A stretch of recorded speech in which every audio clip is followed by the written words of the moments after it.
असली तरी तुम्हाला प्रेशरचा प्रॉब्लेम आहे का? मी सांगितलं होतं वरच्या मजल्यापर्यंत पाणी चढेल आणि त्यावेळेस आपण चढवूनही दाखवलं. सुरुवातीला पाणी मोठ्या प्रमाणात दोन पाईपलाईन आणले, टाकी बांधली, नाहीतर विहिरीत आपल्याला वाकून पाणी घ्यावं लागत होतं. हे सगळे तुम्ही साक्षीदार आहात त्याच्या सगळ्या गोष्टी. आज खरं तर आमदाराचा पुत्र तुमचा नगरसेवक आहे, ते डॉक्टर आहेत, पण एखादा दवाखाना काढला का आपल्या गरीबासाठी इथं साधा? आम्ही आरसीएफचा दवाखाना शेळगीत काढला, आणि भेटण्यासाठी काय केलं का? इथंही केलं नाही, इथंही केलं नाही. साधं आपली मुलं शिकून त्यांना हाताला काम मिळत नाही, त्यांच्यासाठी काही प्रयत्न केले का? त्यांच्या वडिलांनी त्यांच्या आता परत उमेदवार म्हणून उभे आहेत, 20 वर्ष त्यांना संधी दिली, अजून किती द्यायला पाहिजे? विचार करा. आणि मला वाटतं काही लोक आपल्याला फसवून मतं घेण्यासाठी प्रयत्न करतायत, पण मला माहिती आहे की आंबेडकरी विचाराचा माणूस कधीही मनुवाद्याला मत देणार नाही.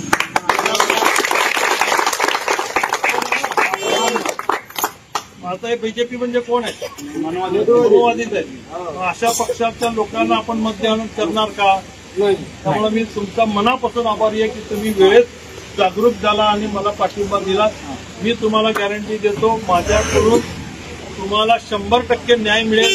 आजपर्यंत मी साधा नगरसेवक म्हणून सगळ्याला न्याय देण्याचं काम केलं.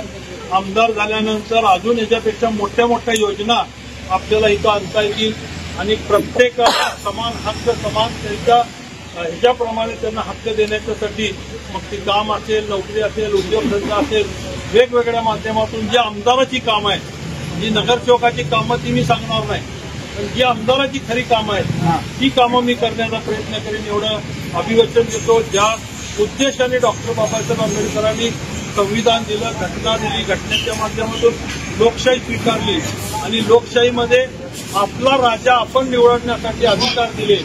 गरीबातल्या गरीबाला सुद्धा एकच अधिकार दिला, आणि कितीही श्रीमंत टाटा बिर्ला असू दे किंवा अंबानी असू दे, त्यालाही एकच मताचा अधिकार दिला. हा मताचा अधिकार कशासाठी दिला? तू हिंदू, तू मुस्लिम, तू दलित, तू ख्रिश्चन हे ठरवण्यासाठी दिला का? विकास कामासाठी दिला. मग त्याच्यापासून आता आपल्याला लांब ठेवलं जात आहे. आपल्याला येऊन जाऊन काय जाती जातीमध्ये भांडणं लावून आपले मतं घेण्याचा प्रयत्न होत आहे. आता वेळेस आपण सावध होण्याची गरज आहे का नाही? की आपण व्हावं एवढी विनंती करतो. आपण सगळ्यांनी पाठिंबा दिला, त्या पाठिंब्याच्या मी निश्चित प्रामाणिक राहीन, तुम्ही दिलेल्या मताशी प्रामाणिक राहीन आणि त्या मताचा उपयोग तुमच्या हितासाठी निश्चित करेन, एवढी अभिवचन देऊन तुम्हाला सगळ्यांना मनापासून शुभेच्छा देतो. जय हिंद, जय महाराष्ट्र, जय गुरु.